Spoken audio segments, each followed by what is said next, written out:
മതനിരപേക്ഷയ്ക്കെതിരായിട്ടാണല്ലോ അവിടെ RSSൻ്റെ ചിഹ്നമെന്ന് പറഞ്ഞ് ഒരു വനിത കാവി കൊടിയും പിടിച്ചുകൊണ്ട് നിൽക്കുന്നത് ഒരു ചില്ലിട്ട ഫോട്ടോ ആക്കി വെച്ചിട്ട് അതിൻ്റെ മുൻപ് ഒരു വിളക്ക് കൊണ്ട് വച്ചിട്ട് വിളക്ക് തിരി എല്ലാം കത്തിച്ചിട്ട് പൂവെല്ലാം ഇട്ട് തൊഴുതിട്ട് നിൽക്കുന്നത് അദ്ദേഹമാണ് ഭരണഘടന ലംഘിച്ചിരിക്കുന്നത്. ആ ഒരു സ്ത്രീ ഒരു വനിത ഒരു കാവി കൊടിയും പിടിച്ചുകൊണ്ട് ഇരിക്കുന്നതാണ് ഭാരതമെന്ന് ആര് പറഞ്ഞു? ഒരു ഭരണഘടന ലംഘനവും ഞാൻ നടത്തിയിട്ടില്ല, ഒരു പ്രോട്ടോക്കോൾ ലംഘനവും ഞാൻ നടത്തിയിട്ടില്ല. ഞാനവിടെ വന്നപ്പോൾ അദ്ദേഹം തൊഴുതുകൊണ്ടിരിക്കുകയാണ്. അത് കഴിഞ്ഞ് ഞാനവിടെ ഇരുന്നു, സ്വാഗതം പറഞ്ഞു, ഞാൻ എണീറ്റ് സംസാരിച്ചു, എൻ്റെ പ്രതിഷേധം അറിയിച്ച് ഇന്ന കാര്യങ്ങൾ കൊണ്ടാണെന്ന് ഞാൻ പ്രതിഷേധം അറിയിച്ചു, ഞാൻ വാക്കൗട്ട് എടുത്ത് പോവുകയാണെന്ന് പറഞ്ഞു. ഗവർണറുടെ ഭരണഘടനാപരമായ അധികാരങ്ങൾ പാഠപുസ്തകത്തിൽ ഉൾപ്പെടുത്താൻ വേണ്ടി തീരുമാനിച്ചിരിക്കുകയാണ്. ഈ വർഷം 10ാം ക്ലാസ്സിലെ 2ാം വോള്യത്തിൽ ഉൾപ്പെടുത്താനാണ് ഉദ്ദേശിക്കുന്നത്.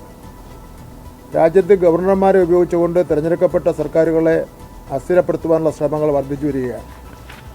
ജനാധിപത്യത്തിൻ്റെ മൂല്യങ്ങൾ പഠിക്കേണ്ട യഥാർത്ഥ ഇടങ്ങൾ വിദ്യാലയങ്ങളായതുകൊണ്ട് തന്നെ ഗവർണറുടെ ഭരണഘടനാ അധികാരങ്ങളെക്കുറിച്ച് വിദ്യാർത്ഥികളെ പഠിപ്പിക്കുന്നതിനായി പരിഷ്കരിക്കുന്ന പാഠപുസ്തകങ്ങളിൽ ഈ കാര്യം പ്രത്യേകം തന്നെ ഉൾപ്പെടുത്തും. സ്വാതന്ത്ര്യലബ്ധിക്ക് ശേഷം ഗാന്ധി രാജ്യത്തോട് പറഞ്ഞത് ഭാരതമാതാ സങ്കല്പമല്ല, ദരിദ്രനാരായണ സങ്കല്പമാണ് രാജ്യത്തിന് വേണ്ടതെന്നാണ്. രാജ്യം കണ്ടിട്ടുള്ളതിൽ വെച്ച് ഏറ്റവും ദരിദ്രമുഖം ഇന്ത്യക്ക് കൊടുക്കണം, അവിടെ നിന്നും ഇന്ത്യ ഉയർത്തിക്കൊണ്ടുവരണം. ഭാരത് മാതാ കീ ജയ് എന്ന് വിളിച്ചവരോട് ആരാണ് ഭാരതമാതാവെന്ന് ചോദിച്ച നെഹ്റു, ഭാരതമാതാവെന്നാൽ രാജ്യത്തെ ജനകോടികളിൽ ഓരോരുത്തരുമാണെന്ന് സമർത്ഥിക്കുന്നത് ചരിത്രത്തിൽ കാണാം. അപ്പോൾ ഈ രാജ്യത്തെ ജനകോടികളുടെ പ്രതീകമേന്തേണ്ടത് കാവിക്കൊടിയോ ഇന്ത്യൻ ദേശീയ പതാകയോ? വികലമായ രാജ്യഭൂപടത്തോടൊപ്പം കാവിക്കൊടിയേന്ത്യ സ്ത്രീയെ കൂടി പ്രതിഷ്ഠിച്ച ആത്മനിർവൃതിയിൽ ആനന്ദ നൃത്തമാടേണ്ടവർക്ക് അതിനുള്ള സ്വാതന്ത്ര്യം കൂടി തരുന്നുണ്ട് ഇന്ത്യയുടെ മഹത്തായ ഭരണഘടന.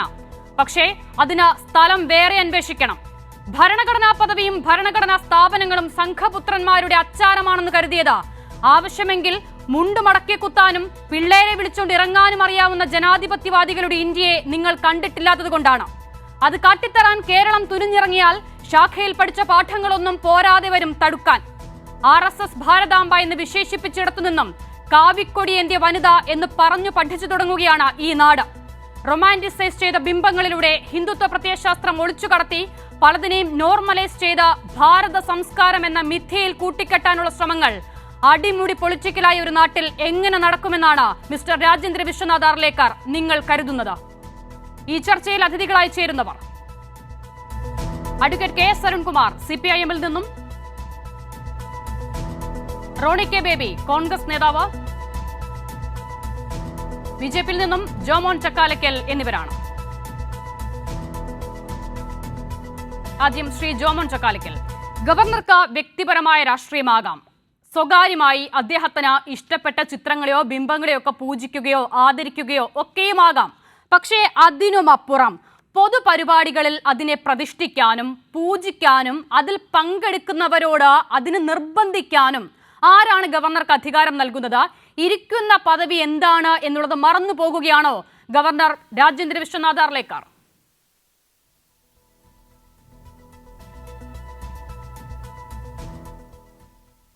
അസിത, നമ്മുടെ കേൾക്കുന്നുണ്ടല്ലോ? കേൾക്കാം, പറഞ്ഞോളൂ. ഹലോ, കേൾക്കാം ജോമോൻ. അസിത, നമ്മുടെ വിദ്യാഭ്യാസ മന്ത്രി നിയമസഭയ്ക്കകത്ത് നടത്തിയ മുണ്ടുരിയൽ നാടകത്തിന് ശേഷം നടന്ന ഏറ്റവും വലിയൊരു നാടകമാണ് നമ്മൾ ഇന്നലെ കണ്ടത്. വാസ്തവത്തിൽ കഴിഞ്ഞ ദിവസത്തെ കൃഷിമന്ത്രിയുടെ പരിപാടിക്ക് ശേഷം കൃത്യമായ ഒരു വിവരണം ഈ ഗവർണറിന്റെ ഭാഗത്തു നിന്നും മന്ത്രിസഭയ്ക്കും അല്ലെങ്കിൽ മുഖ്യമന്ത്രിക്കും കൊടുത്തിട്ടുണ്ടായിരുന്നു. ഭരണഘടന അല്ലെങ്കിൽ സംസ്ഥാന സർക്കാർ മുൻകൈ എടുത്ത് നടത്തുന്ന ഒരു പരിപാടിയിലും നിലവിളക്ക് കൊളുത്തുകയോ അല്ലെങ്കിൽ ഇപ്രകാരമുള്ള ഭാരതാംബയുടെ ചിത്രങ്ങൾ വെക്കുകയോ ചെയ്യുകയില്ല എന്ന് കൃത്യമായി നിർദ്ദേശം കൊടുത്തിരുന്നു. ഇതെല്ലാം അറിഞ്ഞുകൊണ്ട് തന്നെ നമ്മുടെ നേരാവണ്ണം നോക്കി വായിക്കാൻ പോലും അറിയാത്ത, അങ്ങനെ പറയുന്നതുകൊണ്ട് ക്ഷമിക്കണം, നേരാവണ്ണം നോക്കി വായിക്കാൻ പോലും അറിയാത്ത നമ്മുടെ വിദ്യാഭ്യാസ മന്ത്രി അത് എഴുതി പഠിച്ച് കുട്ടികൾ പഠിക്കുന്ന പോലെ തലേ ദിവസം രാത്രി മുഴുവൻ അത് നോക്കി വായിച്ച് പിറ്റേ ദിവസം ഈ നാടകം അവിടെ അവതരിപ്പിക്കാൻ വേണ്ടി അവിടെ പോവുകയാണ്. അവിടെ ചെന്നിട്ട് അദ്ദേഹത്തിന് അറിയാം അവിടെ ഭാരതാംബയുടെ ചിത്രം വെച്ചിട്ടുണ്ട്, കാരണം അത് കേരള സർക്കാർ മുൻകൈ എടുത്ത് നടത്തുന്ന ഒരു ഔദ്യോഗിക പരിപാടി അല്ലാമെന്നറിയാമെങ്കിലും അവിടെ പോയി അദ്ദേഹം അത് അവതരിപ്പിക്കുന്നു. എന്നിട്ട് അദ്ദേഹം പ്ലാൻ ചെയ്തതുപോലെ, എനിക്ക് സ്വാഭാവികമായും താങ്കൾ ഉയർത്തുന്ന വാദങ്ങളോട് ഒരുപാട് വിയോജിപ്പുകൾ ഉണ്ട്. അതുകൊണ്ട് തന്നെ ചില ഘട്ടങ്ങളിൽ ഇടപെടേണ്ടി വരും എന്നുള്ളത് ഞാൻ ആദ്യം തന്നെ താങ്കളോട് പറയട്ടെ. താങ്കൾ പറയുന്നതിനെ തടസ്സപ്പെടുത്തിയെന്നോ താങ്കളെ പറയാൻ അനുവദിക്കുന്നില്ല എന്നുള്ള പരിഭവത്തിലേക്കോ പോകരുത് ദയവായി. നമുക്ക് ഒരു സംവാദമായി തന്നെ ഇതിനെ ആരോഗ്യകരമായി മുന്നോട്ട് കൊണ്ടുപോകാം.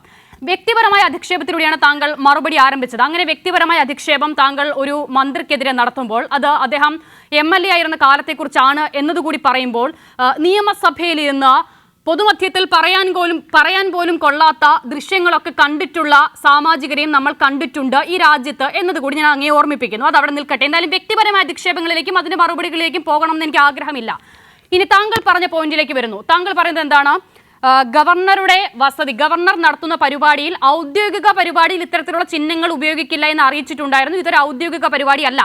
ഞാൻ ചോദിച്ചത് ഗവർണറുടെ സ്വകാര്യ വസതിയിൽ നടന്നൊരു പരിപാടിയെക്കുറിച്ചല്ല, രാജ്ഭവനിൽ നടന്ന ഭരണഘടനാ പദവി വഹിക്കുന്ന സ്ഥാപനത്തിൽ നടന്ന പരിപാടിയെക്കുറിച്ചാണ്. അതിന് ഭരണഘടനാ മൂല്യങ്ങൾ, ഭരണഘടനാ അടിസ്ഥാനമായ നടപടികൾ പാലിക്കേണ്ടതുണ്ട് എന്നതിൽ ഗവർണർക്ക് സംശയമുണ്ടാകും. താങ്കൾക്കും സംശയമുണ്ടോ?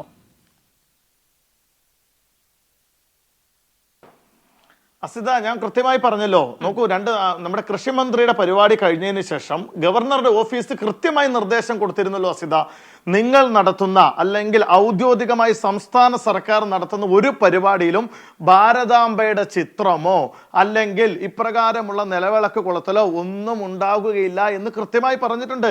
ഗവർണറുടെ ഓഫീസിൽ 5 മിനിറ്റ് നടക്കുന്ന ഒരു പരിപാടിയാണെങ്കിലും അതിന് കൃത്യമായ പ്രിപ്പയർ ഉണ്ട്, പ്ലാൻ ഉണ്ട്, അതിന് പദ്ധതിയുണ്ട്. ഇതെല്ലാം തലേ ദിവസം തന്നെ അറിഞ്ഞ ഇതേ വിദ്യാഭ്യാസ മന്ത്രിയുടെ ഓഫീസും അദ്ദേഹത്തിന്റെ പേഴ്സണൽ സെക്രട്ടറിമാരും പ്രൈവറ്റ് സെക്രട്ടറിമാരും എല്ലാം ഇത് അറിഞ്ഞതാണ്. അവിടെ അതുണ്ട് എന്ന് അറിഞ്ഞുകൊണ്ട് തന്നെ കൃത്യമായി എഴുതി വെച്ച കാര്യം. അപ്പോൾ നമ്മൾ ഉദ്ദേശിക്കുന്ന ജനാധിപത്യപരമായ പോയിന്റിലേക്ക് താങ്കൾ എത്തില്ല എന്നുള്ള ഉറപ്പാണ്. അതുകൊണ്ട് താങ്കൾക്ക് മനസ്സിലാകുന്ന മറ്റൊരു ലളിതമായ ഉദാഹരണം ഞാൻ ചോദിക്കാം.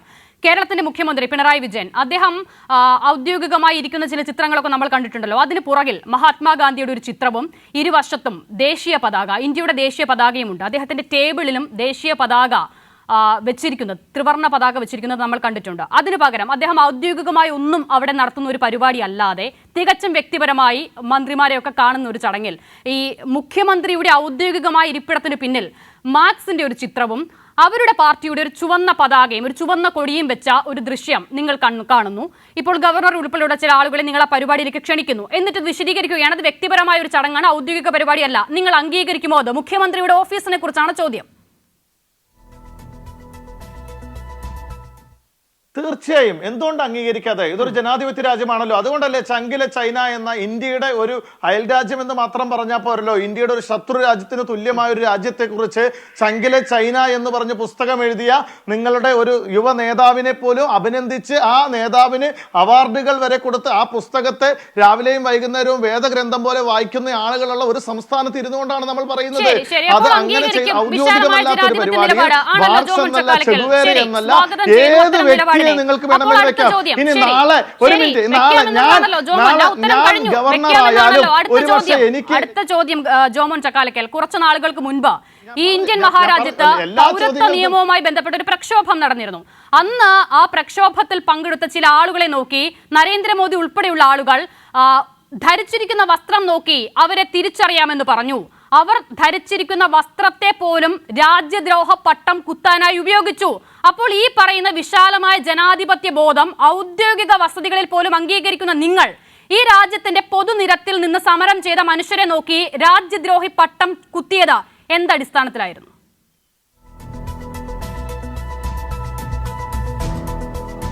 ഞാൻ ചോദിക്കട്ടെ, ഇവിടെ പഹൽഗാമിൽ നമ്മുടെ 26 ആളുകളെ അവരുടെ മതം നോക്കി വെടിവെച്ച് കൊന്നിട്ട് മാസങ്ങൾ തികഞ്ഞിട്ടില്ല സിത. ആരാണ് മതം. അതുകൊണ്ട് തന്നെ ചില ആളുകളെയൊക്കെ വസ്ത്രം നോക്കി മനസ്സിലാക്കാൻ കഴിയുന്ന ഒരു സമൂഹത്തിലാണ് നമ്മൾ ജീവിക്കുന്നത്. ദൗർഭാഗ്യവശാൽ നോക്കി നമ്മൾ കാണുന്നല്ലേ, ഇവിടെ തന്നെ നിങ്ങളുടെ മുന്നണിയുടെ അല്ലെങ്കിൽ ഇപ്പൊ ഇന്ത്യ മുന്നണിയുടെ ഒരു ഭാഗമായ UDF ജമാഅത്ത് ഇസ്ലാമി ഇവിടെ ഒരു മതരാഷ്ട്രം വേണമെന്ന് പറഞ്ഞ് ഉണ്ടാക്കിയ ഒരു സംഘടനയുടെ ഭാഗമായ ജമാഅത്ത് ഇസ്ലാമിയെ കൂട്ടുപിടിച്ചാണ് ഒരു തെരഞ്ഞെടുപ്പിനെ നേരിടുന്നത്. അപ്പുറത്ത് PDP എന്ന് പറയുന്ന കോയമ്പത്തൂരിലും അല്ലെങ്കിൽ ബാംഗ്ലൂരിലൊക്കെ നിരവധി സ്ഫോടനങ്ങൾ നടത്തി ഇന്നും ജയിലിനകത്ത് കിടക്കുന്ന ഒരു നേതാവിനെ കൂട്ടുപിടിച്ച് മറ്റൊരു കക്ഷി ഇവിടെ ഒരു തെരഞ്ഞെടുപ്പിനെ നേരിടുന്നതൊക്കെ നമ്മൾ കണ്ടുകൊണ്ടിരിക്കുമ്പോൾ നോക്കൂ, ആളുകളെ മതം നോക്കി 26ഓളം ആളുകളെ മതം നോക്കി കൊന്ന ഒരു നാട്ടിൽ ചില വസ്ത്രങ്ങൾ കാണുമ്പോൾ ദേശീയ ബോധമുള്ള ജനാധിപത്യ ബോധമുള്ള ഒരു ഭരണാധികാരി അത് പറഞ്ഞില്ലെങ്കിലല്ലേ പറയേണ്ടി വരും. താങ്കളുടെ നേതാവിന്റെയും ആ ജനാധിപത്യ ബോധത്തോട് ഞാനും ചേർന്ന് നിൽക്കുന്നു. അപ്പോൾ അടുത്ത ചോദ്യം, ഇപ്പോൾ താങ്കൾ പറഞ്ഞ തരത്തിൽ ഈ പഹൽഗാമിൽ നമ്മുടെ സഹോദരങ്ങളെ മതം നോക്കി ആക്രമിച്ച ഒരു കൂട്ടരുണ്ടല്ലോ, അവർ കൂടി ഉൾപ്പെടുന്ന ഒരു ഭൂപടം, അങ്ങനെ നമ്മുടെ സഹോദരങ്ങളെ മതം നോക്കി ആക്രമിച്ചതിന് നിദാനമായ ഒരു ഭൂപ്രദേശം, അതിനെ ചേർത്ത് പിടിക്കാനായിരുന്നല്ലോ ഈ സ്വാതന്ത്ര്യ ലബ്ധിക്ക് ശേഷമുള്ള നമ്മുടെ പോരാട്ടങ്ങളൊക്കെയും. അതില്ലാത്തൊരു ഭൂപടം അതിനെ എങ്ങനെയാണ് ഒരു ഔദ്യോഗിക ചടങ്ങിൽ ഗവർണറെ പോലെ ഒരു ഭരണഘടനാ പദവി ഇരിക്കുന്ന ആൾ പ്രദർശിപ്പിക്കുന്നത്?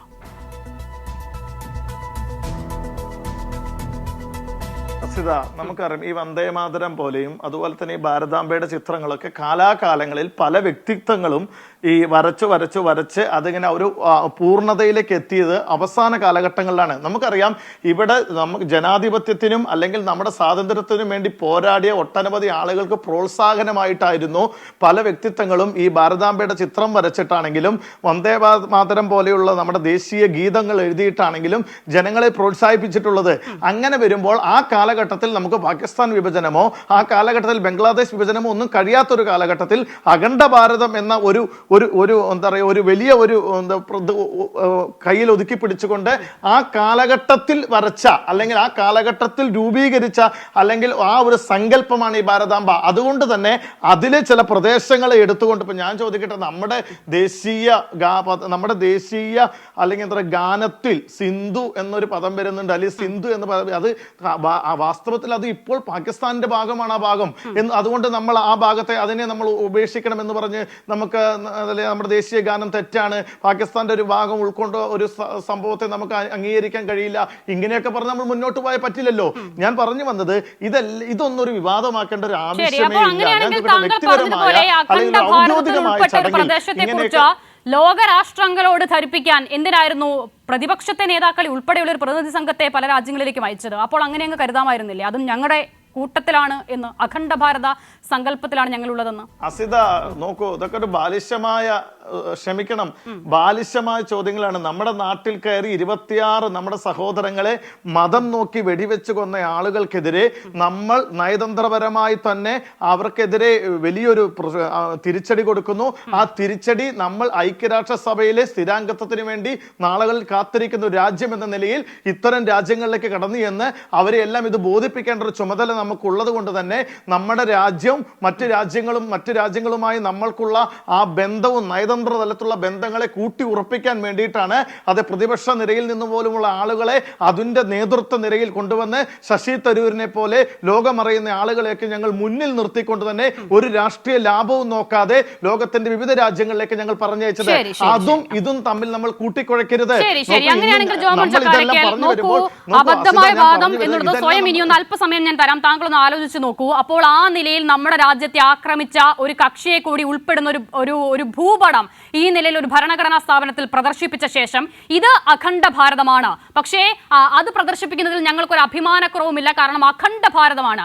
ഇപ്പോൾ നടക്കുന്നത് മറ്റൊരു ആക്രമണമാണ്, അതിനെതിരെ ഞങ്ങൾ പൊരുതും എന്ന് പറയുന്ന വാദങ്ങൾ തമ്മിലുള്ള വൈരുദ്ധ്യം താങ്കൾക്ക് തന്നെ ആലോചിച്ച് നോക്കാവുന്നതാണ്. ഞാൻ മടങ്ങി വരാം. അഡ്വക്കേറ്റ് KS അരുൺകുമാർ, ഇവിടെ ജോമോൻ ചക്കാലക്കലിനെ പോലുള്ള ആളുകൾ പറയുന്നത് ഗവർണർ ഔദ്യോഗികമായി നടത്തിയ ഒരു പരിപാടിയല്ല, അദ്ദേഹം നടത്തിയ മറ്റൊരു പരിപാടിയിൽ ഈ നിലയിലുള്ള ചിഹ്നങ്ങളും നിലവിളക്ക് ഉൾപ്പെടെയുള്ള സംഗതികളും ഉണ്ടാകുമെന്ന് പി പ്രസാദുമായി ബന്ധപ്പെട്ട വിഷയത്തിന് ശേഷം തന്നെ സർക്കാരിനെ അറിയിച്ചിട്ടുള്ളതാണ്. അപ്പോൾ അത് പ്രതീക്ഷിച്ച് തന്നെയാണ് വിദ്യാഭ്യാസ മന്ത്രി അവിടേക്ക് പോയത്. പിന്നെ എന്തിനാണ് ഈ പ്രതിഷേധം? ഒന്ന്. രണ്ടാമതായി, മുഖ്യമന്ത്രിയുടെ ഓഫീസിലടക്കം ഏത് ബിംബവും ഏത് ചിഹ്നവും ഏത് പതാകയും പ്രദർശിപ്പിക്കുന്നതിൽ ആർക്കും തർക്കമില്ല, അവർ തടസ്സപ്പെടുത്തില്ല. പിന്നെന്തിനാണ് അവരുടെ സ്ഥാപനങ്ങളെ നിങ്ങൾ തടസ്സപ്പെടുത്തുന്നത്?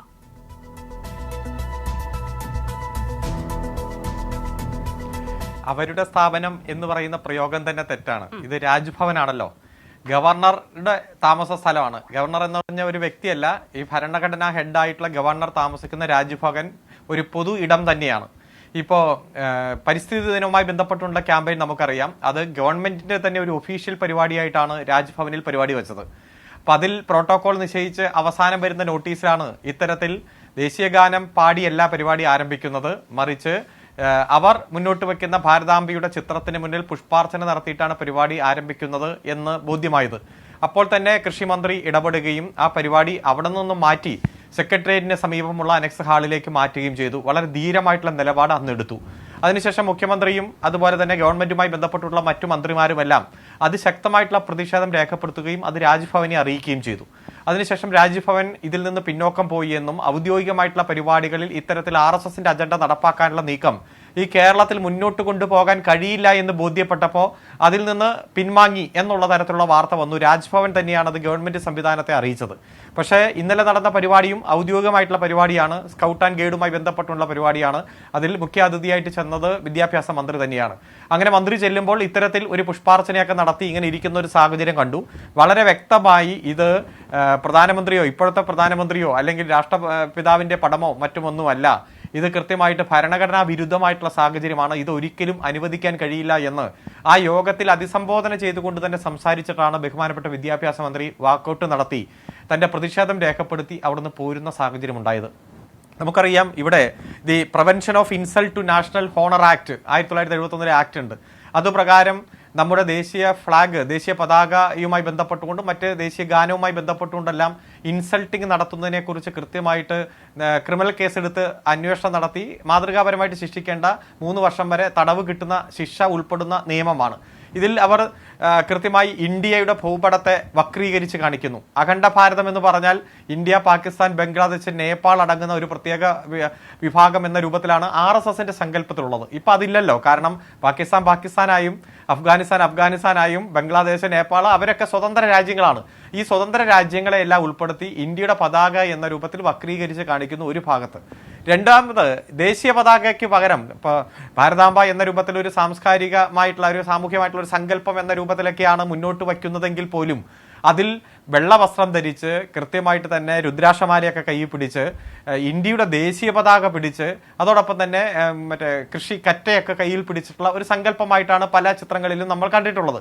എന്നാൽ അതിനു പകരം ഈ അഖണ്ഡ ഭാരതത്തിന്റെ പശ്ചാത്തലം എന്ന രൂപത്തിൽ ഇന്ത്യയുടെ അയൽവക്ക രാജ്യങ്ങളെയൊക്കെ കൂട്ടിച്ചേർത്ത് പാകിസ്ഥാനാണെങ്കിൽ അതിൽ കൃത്യമായിട്ട് മറ്റേ കാശ്മീരാണെങ്കിൽ അതിലില്ല, ആ തരത്തിൽ ചിത്രീകരിച്ച് ഇവരുടേതായിട്ടുള്ള ഭഗത് ധ്വജം അവരുടെ കയ്യിൽ കൃത്യമായിട്ട് ആ സ്ത്രീയുടെ കയ്യിൽ കൊടുത്ത് ദേശീയ പതാകയ്ക്ക് പകരം അത്തരത്തിൽ RSS മുന്നോട്ട് വയ്ക്കുന്ന അവരുടെ കൃത്യമായിട്ടുള്ള ഔദ്യോഗിക പരിപാടികൾ, RSSന്റെ പരിപാടികളിൽ ഉപയോഗിക്കുന്ന ആ രൂപത്തെ കൊണ്ടുവന്ന് രാജ്ഭവനിൽ സ്ഥാപിക്കുകയും അതിൽ മന്ത്രിമാരും മറ്റുള്ളവരുമെല്ലാം പുഷ്പാർച്ചന നടത്തണം എന്ന് ഔദ്യോഗിക പരിപാടിയുടെ പ്രോട്ടോകോളിന്റെ ഭാഗമായിട്ട് ഉൾപ്പെടുത്തുകയൊക്കെ ചെയ്താൽ ഒരു കാരണവശാലും അംഗീകരിക്കാൻ കഴിയില്ലല്ലോ. അപ്പോൾ ഭരണഘടനാ വിരുദ്ധമായിട്ടുള്ള പ്രവൃത്തി ചെയ്യുന്നത് ഗവർണർ തന്നെയാണ്.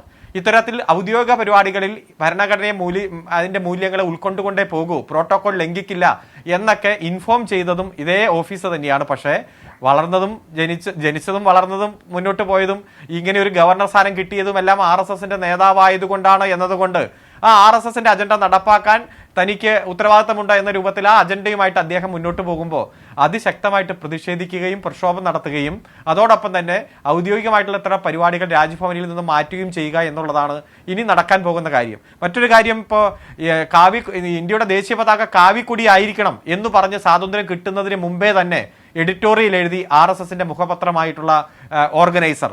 അതുപോലെ തന്നെ ഭരണഘടന നിലവിൽ വന്ന നവംബർ 26, 1949 അന്ന് അവരുടെ എഡിറ്റോറിയൽ പറഞ്ഞത് പരിപൂർണമായിട്ടുള്ള അതൃപ്തിയും അസന്തുഷ്ടിയും രേഖപ്പെടുത്തുന്നു എന്ന് തന്നെയാണ്. അത് ഇന്ത്യക്ക് സ്വന്തമായിട്ടൊരു ഭരണഘടന എഴുതിയുണ്ടാക്കി അത് കോൺസ്റ്റിറ്റ്യൂന്റ് അസംബ്ലി ഒപ്പിട്ട് അത് നടപ്പിലായ ദിവസം പരിപൂർണമായിട്ടുള്ള അസംതൃപ്തിയും അതുപോലെ തന്നെ അസന്തുഷ്ടിയും രേഖപ്പെടുത്തുന്നു എന്ന് തന്നെയാണ് പറഞ്ഞത്.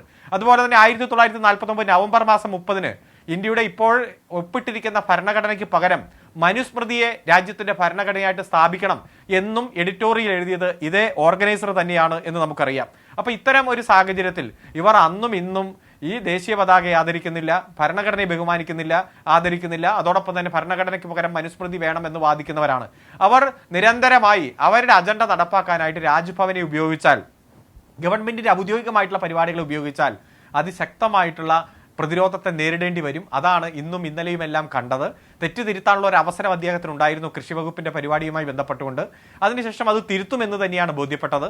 പഴയ ഗവർണറുടെ പാതയിലൂടെ തന്നെ ഇത്തരത്തിൽ ഭരണഘടനാ വിരുദ്ധമായിട്ടുള്ള പ്രവർത്തികൾ നടത്തി നിയമസഭ പാസാക്കിയ നിയമത്തിനെതിരെ പ്രവർത്തിച്ച് ബില്ലുകൾ പാസ്സാക്കാതിരിക്കുക, അതുപോലെ തന്നെ തനിക്ക് ചെയ്യാൻ കഴിയുന്ന എല്ലാ രാഷ്ട്രീയപരമായിട്ടുള്ള ഇടപെടലുകൾ മാത്രം നടത്തി ഒരു കോൺസ്റ്റിറ്റ്യൂഷണൽ ഹെഡ് എന്ന രൂപത്തിലുള്ള എല്ലാ ഉത്തരവാദിത്തങ്ങളും മറന്ന് മുന്നോട്ട് പോകുന്ന ഒരു കാഴ്ച നാം കാണുകയാണ്. അതാണ് ഒന്നാമത്തെ ചോദ്യത്തിനുള്ള ഉത്തരം. രണ്ടാമത്തെ ചോദ്യത്തിന്റെ ഉത്തരം, സഖാവ് പിണറായി വിജയൻ സഖാവിന്റെ ഓഫീസിൽ, മുഖ്യമന്ത്രിയുടെ ഓഫീസിൽ കൊടി വയ്ക്കുകയോ മറ്റെന്തെങ്കിലും ഫോട്ടോ വയ്ക്കുകയോ ചെയ്താൽ ഞങ്ങൾക്കൊരു പ്രതിഷേധം ഇല്ല എന്നൊക്കെ പറയുന്നത് ഈ വാദത്തിന്റെ ഭാഗമായിട്ടല്ലേ? ഇവർ അനാവശ്യമായിട്ടുള്ള എത്രയോ വിവാദങ്ങൾ ഇവിടെ ഉയർത്തിക്കൊണ്ട് വന്നിട്ടുണ്ട്. അപ്പൊ നമ്മളാരും അങ്ങനെ വയ്ക്കുന്നവരെ, മന്ത്രിമാരും മുഖ്യമന്ത്രിയും ഒന്നും അങ്ങനെ വയ്ക്കുന്നവരല്ല. കാരണം അവർക്ക് ഭരണഘടന എന്താണ്, ഭരണഘടനാ മൂല്യങ്ങൾ എന്താണ്, അതുപോലെ ഒഫീഷ്യൽ പരിപാടികൾ എന്താണ്, ഗവൺമെന്റിന്റെ പരിപാടി എന്താണ്, പാർട്ടി പരിപാടി എന്താണ് എന്നതിനെക്കുറിച്ചെല്ലാം തികഞ്ഞ ബോധമുള്ളവരും ബോധ്യമുള്ളവരുമാണ്. ആ ബോധ്യത്തിന്റെ അടിസ്ഥാനത്തിൽ ഒരു ഭരണഘടനാ വിരുദ്ധമായിട്ടുള്ള പ്രക്രിയയ്ക്കും ഇവർ നിൽക്കില്ല. ആ ഒരു സാഹചര്യത്തിൽ വാദത്തിന് വേണ്ടി ഇങ്ങനെയൊക്കെ പറയാമെങ്കിലും ഇത് ഗുരുതരമായിട്ടുള്ള പിശകാണ്, ഭരണഘടനാ വിരുദ്ധമായിട്ടുള്ള പ്രവൃത്തിയാണ് ഗവർണർ കാണിച്ചിരിക്കുന്നത്. അതിനെതിരായിട്ടുള്ള അതിശക്തമായിട്ടുള്ള പ്രതിഷേധങ്ങൾ വരും ദിവസങ്ങളും ഈ സംസ്ഥാനത്ത് ഉയർന്നു വരും.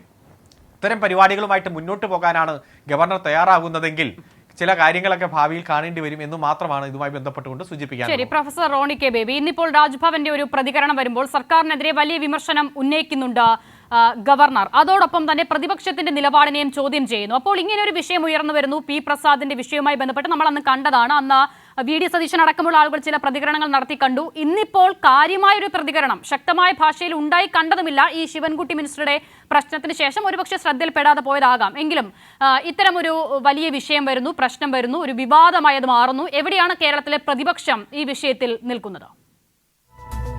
ആദ്യം കണ്ടത് മൂർഖൻ, രണ്ടാമത് കണ്ടത് കരിമൂർഖൻ എന്ന അവസ്ഥയിലായിപ്പോയി ഇന്ന് സംസ്ഥാന സർക്കാരിന്റെ അവസ്ഥ. ആരിഫ് മുഹമ്മദ് ഖാനെതിരെ വലിയ പോരാട്ടങ്ങളൊക്കെ നടത്തി ആരിഫ് മുഹമ്മദ് ഖാൻ നാട് വിട്ടു. രണ്ടാമത് രാജേന്ദ്ര അർലേക്കർ വന്നു. ആദ്യം സംസ്ഥാന സർക്കാർ എത്ര മിതത്വത്തോടു കൂടിയുള്ള സമീപനമാണ് രാജേന്ദ്ര അർലേക്കറിന്റെ നേരെ സ്വീകരിച്ചത്. അനൗപചാരികമായി അദ്ദേഹത്തെ കൂട്ടിക്കൊണ്ട് ഡൽഹിയിൽ പോകുന്നു, ചർച്ചകൾ നടത്തുന്നു, അപ്പവും സ്റ്റൂവും കഴിക്കുന്നു, അനൗദ്യോഗിക ചർച്ചകളാണെന്ന് പറയുന്നു. അദ്ദേഹത്തിന്റെ റോൾ പോലും ഇല്ലാത്തതിൽ പോലും അദ്ദേഹത്തെ വിളിച്ചു വരുത്തുന്നു, കേരള ഹൗസിൽ വിളിച്ചു വരുത്തി അതിനകത്തൊക്കെ പങ്കെടുപ്പിക്കുന്നു. എന്നിട്ട് ഇപ്പോൾ ഇതാ പറഞ്ഞിരിക്കുകയാണ് എല്ലാം കൈവിട്ടു പോയിരിക്കുന്നു, രാജ്ഭവനെ RSSന്റെ മറ്റൊരു ശാഖയാക്കി മാറ്റിയിരിക്കുന്നു. കടുത്ത അപലപനീയമാണ്, പ്രതിഷേധാർഹമാണ് രാജ്ഭവൻ ചെയ്യുന്നത്. ഒരു തരത്തിലും ന്യായീകരിക്കാൻ കഴിയുന്നതല്ല. ഇന്ത്യൻ ഭരണഘടനയുമായി ബന്ധപ്പെട്ടോ ഇന്ത്യയുടെ ദേശീയ ചിഹ്നങ്ങളോ അടയാളങ്ങളുമായി ബന്ധപ്പെട്ടോ ഒരു തരത്തിലും സ്വീകാര്യമായിട്ടുള്ള ഒന്നല്ല RSS മുന്നോട്ട് വയ്ക്കുന്ന ഭാരതാംബ എന്ന് പറയുന്നത്. കൃത്യമായി പറഞ്ഞാൽ state emblems of India, prohibition of improper use act of 2005, regulation of use act of 2007, ആ രണ്ട് ആക്ടില് ഈ ഭാരതാംബ എന്ന പേര് പോലും പരാമർശിച്ചിട്ടില്ല. പിന്നെ എങ്ങനെയാണ് ഈ രാജ്ഭവൻ? രാജ്ഭവൻ എന്ന് പറയുന്നത് രാജേന്ദ്ര അർലേക്കറുടെ സ്വകാര്യ സ്വത്തോ അദ്ദേഹത്തിന്റെ തറവാട്ട് സ്വത്തോ അദ്ദേഹത്തിന്റെ പൈതൃക സ്വത്തോ ഒന്നുമല്ല. അത് ഈ രാജ്യത്തെ ഭരണഘടനാ സ്ഥാപനമാണ്. അതിന് ഒരു തരത്തിലും ഒരംശത്തിൽ പോലും RSS വൽക്കരിക്കുവാനോ RSSന്റെ ചിഹ്നങ്ങൾ അവിടെ പ്രദർശിപ്പിക്കുവാനോ കൊണ്ടുവരുവാനോ നമ്മൾ അനുവദിക്കാൻ പാടില്ല. അതിശക്തമായി അതിനെ പ്രതിഷേധിക്കണം. ഇനിയും സംസ്ഥാന സർക്കാരിന്റെ കാര്യത്തിലേക്ക് വന്നു കഴിഞ്ഞാൽ ഞങ്ങൾക്ക് അതിൻ്റെ അകത്ത് അഭിപ്രായ വ്യത്യാസമുണ്ട്. ബഹുമാനപ്പെട്ട കൃഷിമന്ത്രി പി പ്രസാദ് അദ്ദേഹം വളരെ അന്തസ്സോടു കൂടിയുള്ള സമീപനമാണ് സ്വീകരിച്ചത്. ഇങ്ങനൊരു ചടങ്ങ് അവിടെ നടക്കുന്നു എന്നറിഞ്ഞുകൊണ്ട് അദ്ദേഹം ആ ചടങ്ങിൽ പങ്കെടുത്തില്ല. ഇവിടെ കൃത്യമായി പറഞ്ഞാൽ ജൂൺ 18-ാം തീയതി ബഹുമാനപ്പെട്ട കേരളത്തിന്റെ മുഖ്യമന്ത്രി അന്ന് പത്രസമ്മേളനത്തിൽ പറഞ്ഞത് ഞങ്ങൾക്ക് ഉറപ്പ് ലഭിച്ചു എന്നാണ്. രാജ്ഭവന്റെ ഭാഗത്തു നിന്നും ഉറപ്പ് ലഭിച്ചു. ഇതുപോലെ കടുത്ത RSSകാരനായ ഒരു ഗവർണറുടെ ഉറപ്പ് വിശ്വസിക്കുവാൻ മാത്രം മണ്ടയനാണോ കേരളത്തിന്റെ മുഖ്യമന്ത്രി എന്ന് ഞങ്ങൾ ചോദിക്കുക. പിറ്റേ ദിവസം ബഹുമാനപ്പെട്ട വിദ്യാഭ്യാസ മന്ത്രി അവിടെ വേദിയിൽ ചെല്ലുന്നു, ചടങ്ങിൽ പങ്കെടുക്കുന്നു. അവിടെ നിന്ന് അദ്ദേഹം ബഹിഷ്കരിച്ച് ഇറങ്ങി പോകുന്നു. വളരെ കൃത്യമായിട്ടുള്ള പ്രതിഷേധം. ഇങ്ങനെ ഒരു ചടങ്ങ് രണ്ടാമതും അവിടെ സംഘടിപ്പിക്കുന്നതിനുള്ള അതിശക്തമായ പ്രതിഷേധം സംസ്ഥാന സർക്കാർ രേഖപ്പെടുത്തണമായിരുന്നു. അവിടെ വിദ്യാഭ്യാസ മന്ത്രി പോകുവാൻ പാടില്ലായിരുന്നു. വിദ്യാഭ്യാസ മന്ത്രി എന്താ പറയുന്നത് അറിയാമോ? അദ്ദേഹം പറയുന്നത് ഞങ്ങൾ പാഠപുസ്തകങ്ങളിൽ ഞങ്ങൾ എഴുതി ചേർക്കാൻ പോവുകയാണ്. ആ വിഷയത്തിലേക്ക് വരാം പ്രൊഫസർ റോണി കെ ബേബി. ഇപ്പോൾ വിദ്യാഭ്യാസ മന്ത്രി അവിടെ പോകാൻ പാടില്ലായിരുന്നു എന്ന് നിങ്ങൾ പറയുന്നു. താങ്കൾ തന്നെ പറഞ്ഞതുപോലെ രാജ്ഭവനിൽ നിന്നും മുഖ്യമന്ത്രിയുടെ ഓഫീസിന് അങ്ങനെ ഒരു ഉറപ്പ് കൊടുക്കുമ്പോൾ അതിനെ വിശ്വസിക്കുക എന്നുള്ളതല്ലേ തരമുള്ളൂ. അപ്പോൾ ഇനി അങ്ങനെ ഉണ്ടാകില്ല എന്ന് പറയുമ്പോൾ ഇനി അങ്ങനെ ഉണ്ടാകുമോ എന്നുള്ളത് കവടി നിരത്തി നോക്കാനൊന്നും കഴിയില്ലല്ലോ പ്രൊഫസർ റോണി കെ ബേബി. രണ്ടാമതായി വിദ്യാഭ്യാസ മന്ത്രി വി ശിവൻകുട്ടി അവിടെ പോയിട്ടുണ്ടെങ്കിൽ അത് പോയതിനു ശേഷം ഗവർണറുടെ ഈ നടപടിയെ സ്വാഗതം ചെയ്യുകയോ ആ ചിത്രത്തിൽ വിളക്ക് കൊളുത്തുകയല്ലോ ചെയ്തത്. ശക്തമായ പ്രതിഷേധം ആ വേദിയിൽ തന്നെ രേഖപ്പെടുത്തി ഇറങ്ങിപ്പോരുകയല്ലേ ചെയ്തത്. അതിനേക്കാൾ വലിയൊരു സന്ദേശം ഈ നാടിന് കൊടുക്കാനുണ്ടോ ഗവർണറുടെ നടപടിക്കെതിരെ? ഇതിന്റെ അകത്ത് അസിത ആദ്യം ചോദിച്ചതുപോലെ എന്തുകൊണ്ടാണ് പ്രതിപക്ഷം ഇതിന്റെ അകത്ത് ശക്തമായ ഒരു നിലപാടെടുക്കുന്നത്? ഞങ്ങളുടെ നിലപാട് ആദ്യം മുതൽ തന്നെ അവർക്കെതിരാണ്. പക്ഷെ ഞങ്ങൾ ഇതിനകത്ത് സംശയിക്കുന്നത് എന്താണെന്നറിയോ? സംസ്ഥാന സർക്കാരിന്റെ ഒരു ആർജവത്തെ നിങ്ങൾ കാണുന്നില്ല. കാരണം ഈ ചടങ്ങുകളൊക്കെ നടക്കുന്നതിനിടയിലാണ് CPM-ന്റെ സംസ്ഥാന സെക്രട്ടറി തന്നെ പറയുന്നു, ഞങ്ങൾ RSS-മായി കൂട്ടുകൂടിയിട്ടുണ്ട്, RSS ഞങ്ങൾക്ക് ഒരിക്കലും തൊട്ടുകൂടാത്തവരല്ല, RSS ഞങ്ങൾ പഴയ ചങ്ങാതിമാരാണ്. അതോടൊപ്പം തന്നെ മുഖ്യമന്ത്രിയുടെ ഭാഗത്തു നിന്നുമൊക്കെ ഇതുപോലെ വളരെ സോഫ്റ്റ് ആയിട്ട് നമ്മുടെ മുമ്പിൽ എത്രയോ മാതൃകകളുണ്ട്. കാരണം എങ്ങനെയാണ് തമിഴ്നാട് ഇതുപോലെയുള്ള വിഷയത്തിൽ പ്രതികരിച്ചത്, എങ്ങനെയാണ് ആന്ധ്രാപ്രദേശ്, തെലങ്കാന പോലെയുള്ള സംസ്ഥാനങ്ങൾ ഇതിനു മുൻപ് ഇതുപോലെയുള്ള വിഷയത്തോട് പ്രതികരിച്ചത്, പഞ്ചാബ് എങ്ങനെയാണ് പ്രതികരിച്ചത്. അങ്ങനെയുള്ള പ്രതികരണത്തിന്റെ ഒരു 100-ൽ1 അംശം പോലും ഇവിടെ ഈ പറയുന്ന സംസ്ഥാന സർക്കാരിന്റെ ഭാഗത്തു നിന്നും ഉണ്ടാകുന്നില്ല. അതിന്റെ അകത്താണ് ഞങ്ങൾക്ക് ഇതിനകത്ത് കടുത്ത പ്രതിഷേധം എന്ന് പറയുന്നത്. ആദ്യം ഒരു മന്ത്രി പോകുന്നു, അതിൽ ആദ്യം ഒരു പരിപാടി സംഘടിപ്പിക്കുന്നു, അതിൽ വലിയ പ്രതിഷേധം രേഖപ്പെടുത്തുന്നു, രാജ്ഭവന്റെ ഉറപ്പ് കൊടുക്കുന്നു. രണ്ടാമത് വീണ്ടും ഒരു പരിപാടി നടക്കുന്നു, ആ വേദിയിൽ തന്നെ പോയി ഒരു മന്ത്രി അതിശക്തമായ ഭാഷയിൽ അദ്ദേഹം വിമർശനം ഉന്നയിച്ച് ഇറങ്ങിപ്പോരുകയാണ്. പ്രോട്ടോകോൾ ലംഘനമെന്ന് രാജ്ഭവൻ വിമർശിക്കുന്നത് അപ്പോൾ ആ പ്രതികരണത്തിന് ശക്തി ഇല്ലാത്തത് കൊണ്ടായിരിക്കുമോ പ്രൊഫസർ റോണി കെ ബേബി?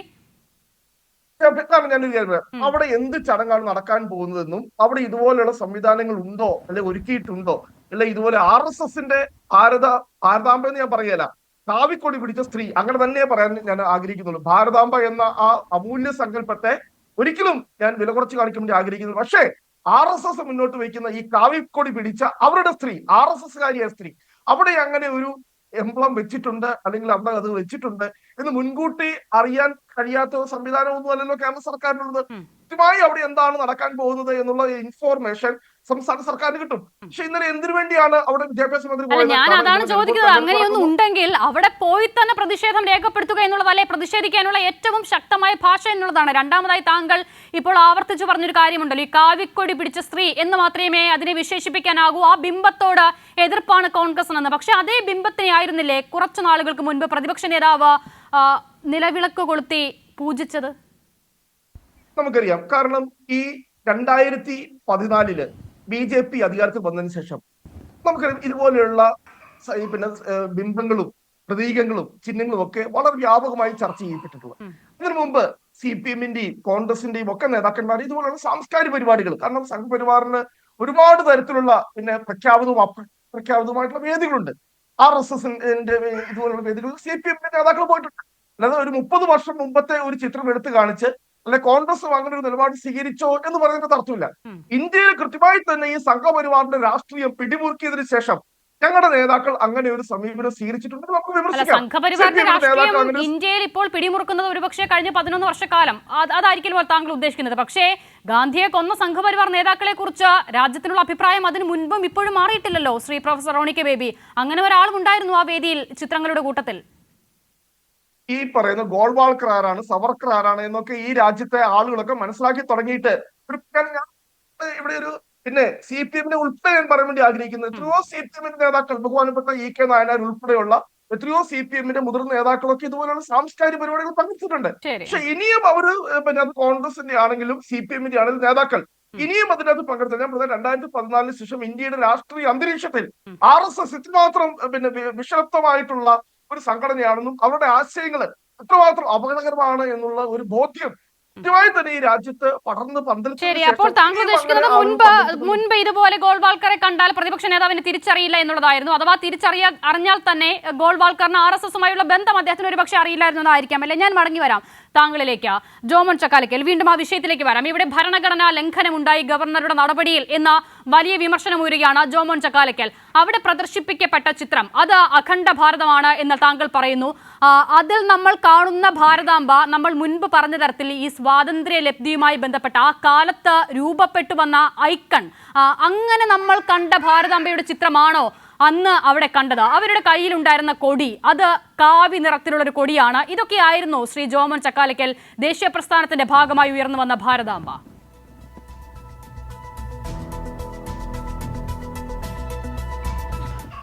അതിനു മുമ്പ് ഇവിടെ ബഹുമാനെ അരുൺകുമാർ പറഞ്ഞ കാര്യത്തിന് ഒന്ന് രണ്ട് മറുപടികൾ പറഞ്ഞേ മതിയാകൂ. കാരണം ഇവിടെ BJP അല്ലെങ്കിൽ RSS ഭരണഘടനയെ മാനിക്കുന്നില്ല, ദേശീയ പതാകയെ മാനിക്കുന്നില്ല എന്നൊക്കെയാണ് അരുൺകുമാർ പറഞ്ഞത്.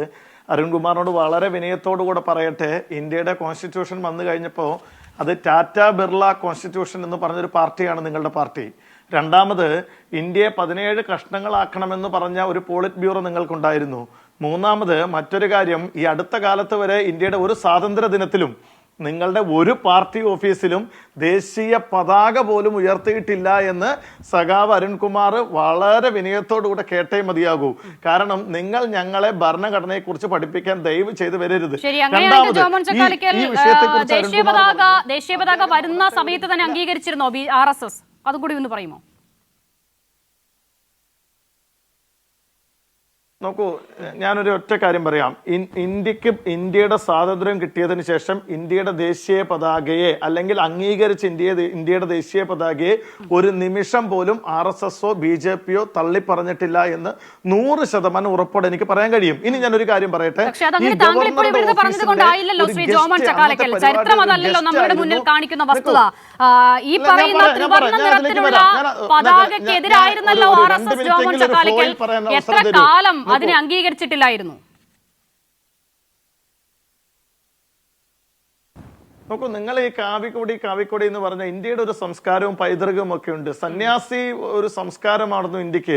ആ സന്യാസി സംസ്കാരവും സന്യാസി വരം സംസ്കാരവും ഒക്കെ എടുത്തിട്ടാണ് ഈ കാവിക്കൊടി ഇന്ത്യക്ക് എത്രയോ കാലങ്ങൾക്ക് മുമ്പ്, ഇന്ത്യക്ക് സ്വാതന്ത്ര്യം ലഭിക്കുന്നതിന് മുമ്പ് അല്ലെങ്കിൽ RSS രൂപീകരിക്കുന്നതിന് മുമ്പ് തന്നെ സന്യാസി വരന്മാരുടെ ഒരു ദേശമായിരുന്നു ഇന്ത്യ.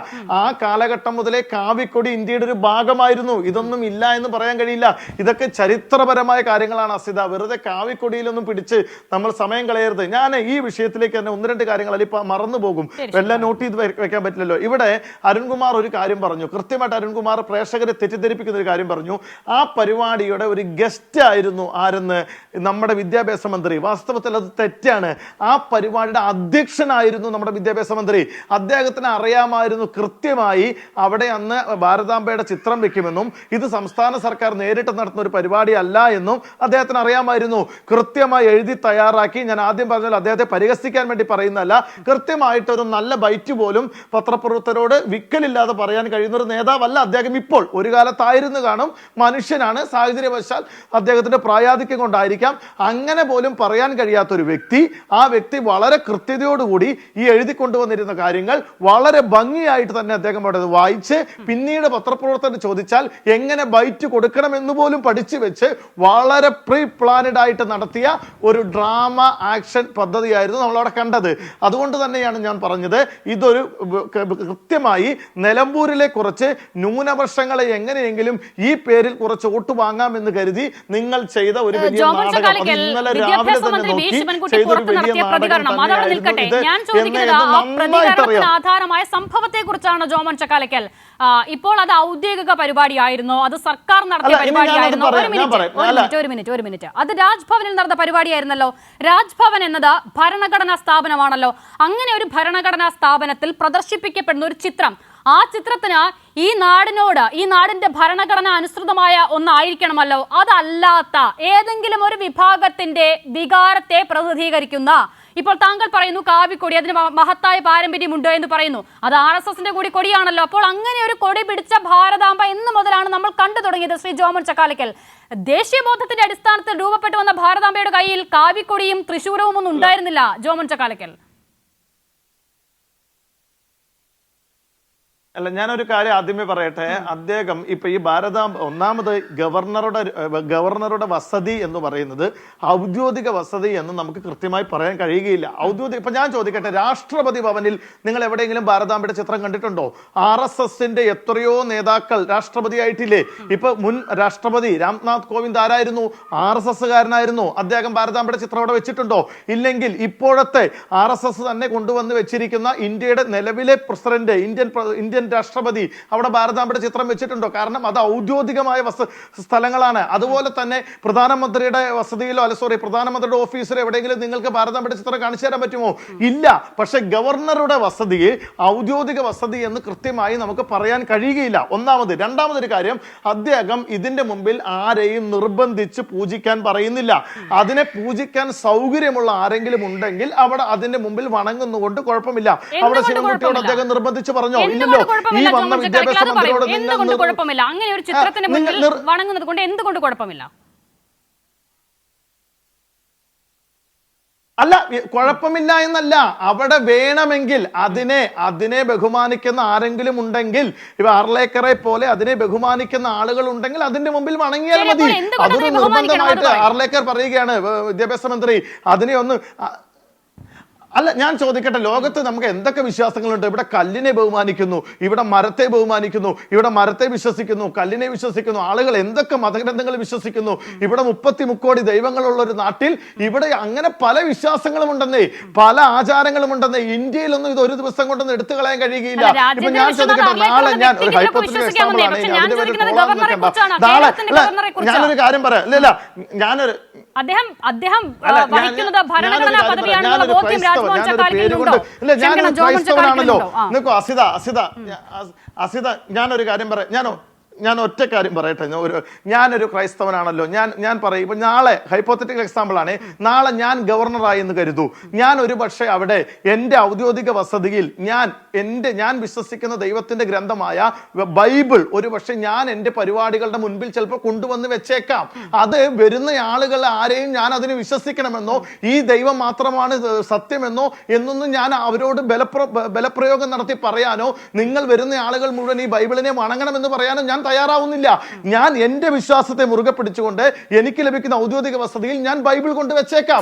ഇവിടെ അദ്ദേഹം ചെറുപ്പം മുതൽ പഠിച്ചു വന്ന, ചെറുപ്പം മുതൽ പരിചയിച്ചു വന്ന ആ ഔദ്യോഗിക പദവി വഹിക്കുന്ന ആൾ ഈ നാട്ടിൽ വളർന്നു വരുന്ന കുട്ടികളോടാണ് സംവദിക്കുന്നത്. ആ കുട്ടികളുടെ മുന്നിലാണ് ഇങ്ങനെ ഒരു ചിത്രം കൊണ്ടുവെക്കുന്നത്, പൂജിക്കുന്നത്, വണങ്ങുന്നത്, കൂടെയുള്ളവരൊക്കെ അത് ചെയ്യുന്നത്.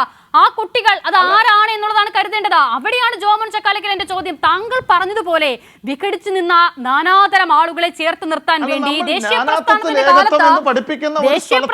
കാലത്ത് ഭാരതാംബ എന്നുള്ള ബിംബങ്ങൾ ഉയർന്നു വന്നിരുന്നു. അന്ന് നമ്മൾ കണ്ട ഭാരതാംബയാണോ ഇപ്പോൾ ഗവർണർ പ്രദർശിപ്പിക്കുന്ന ഭാരതാംബ? ആ മാറ്റം എങ്ങനെയുണ്ടായി എന്നുള്ളതാണ് ചോദ്യം. മറ്റൊരു കാര്യം, ഇപ്പോൾ താങ്കൾ ഒരു BJP പ്രവർത്തകനാണല്ലോ. താങ്കൾ ഒരു പക്ഷേ ഒരു മിനിറ്റ് ജോമോൻ, അസ്വസ്ഥപ്പെടല്ലേ ജോമോൻ ചക്കാലക്കൽ? ഇപ്പോൾ താങ്കൾ ഒരു പക്ഷേ RSSന്റെ ശാഖകളിലൊക്കെ പോയിട്ടുള്ള ആളായിരിക്കുമല്ലോ. അപ്പോൾ RSSന്റെ ശാഖകളിലും RSSന്റെ പരിപാടികളിലും പ്രദർശിപ്പിക്കുന്ന ഭാരതാംബ, അത് ഈ നിലയിൽ അഖണ്ഡ ഭാരതം പിന്നിലുള്ള കാവിക്കൊടി കയ്യിൽ പിടിച്ച ഭാരതാംബയാണോ? ആ കാര്യം ഒന്ന് പറയാമോ താങ്കൾ?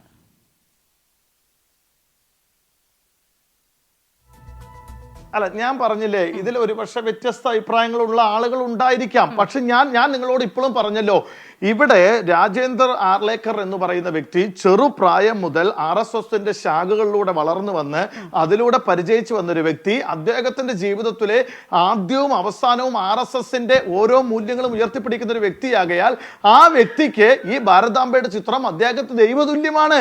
ആ ദൈവതുല്യമായ ഒരു ഫോട്ടോയെ അദ്ദേഹം അവിടെ വെക്കുന്നതുകൊണ്ട് ആർക്കാണെന്നേ കുഴപ്പം? ഞാൻ ചോദിക്കട്ടെ, ഇവിടെ എല്ലാ മതവിശ്വാസത്തെയും ബഹുമാനിക്കുന്ന ആളുകളല്ലേ ഇന്ത്യയിൽ?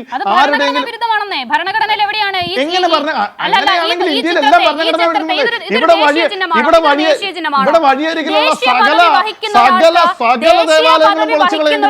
ഇവിടുത്തെ ജോമോൻ ചക്കാലക്കൽ ദേശീയ പദവി വഹിക്കുന്ന ഒരാൾക്ക്, ഭരണഘടനാ പദവി വഹിക്കുന്ന ഒരാൾക്ക് ഈ നിലയിൽ ഔദ്യോഗിക പരിപാടികളിൽ, ഔദ്യോഗിക വസതികളിൽ ഏതെങ്കിലും ഒരു മതത്തിന്റെ ചിഹ്നത്തെ കൂട്ടുപിടിക്കുന്നത് എവിടെയാണ് ഭരണഘടന അധിഷ്ഠിതമാകുന്നത്? അങ്ങനെയാണെങ്കിൽ താങ്കൾ തന്നെ പറഞ്ഞതുപോലെ വേറെ ആരും ഇത് ചെയ്യാത്തത് എന്താണ്? ഇത്രയും നാൾ ഈ രാജ്യം ഇതൊന്നും കണ്ടിട്ടില്ലാത്തത് എന്തുകൊണ്ടാണ്? ഞാൻ വീണ്ടും പറഞ്ഞല്ലോ, ഗവർണറുടെ വസതി അല്ലെങ്കിൽ അതൊരു ഔദ്യോഗിക പരിപാടി അല്ല എന്ന് കൃത്യമായി ബോധ്യമുള്ള ഒരു വ്യക്തിയാണ് അദ്ദേഹം പറഞ്ഞല്ലോ, സർക്കാർ നടത്തുന്ന ഔദ്യോഗിക പരിപാടികളിൽ ഇത് വെക്കുകയില്ല, അവിടെ നിലവിളക്ക് കൊളുത്തുകയില്ല എന്ന് അദ്ദേഹം കൃത്യമായിട്ട് അദ്ദേഹത്തിന്റെ ഓഫീസ് പറഞ്ഞല്ലോ. അപ്പോൾ ഇത് ഔദ്യോഗിക പരിപാടി അല്ല സിത. നമ്മൾ അങ്ങനെ ഓരോ കാര്യങ്ങൾക്ക് ഇവിടെ കയറി പിടിച്ചാൽ നമുക്കറിയാം, ഇവിടെ പുറമ്പോക്ക് ഭൂമിയിൽ ആയിരക്കണക്കിന് ദേവാലയങ്ങൾ നിൽക്കുന്നുണ്ട്.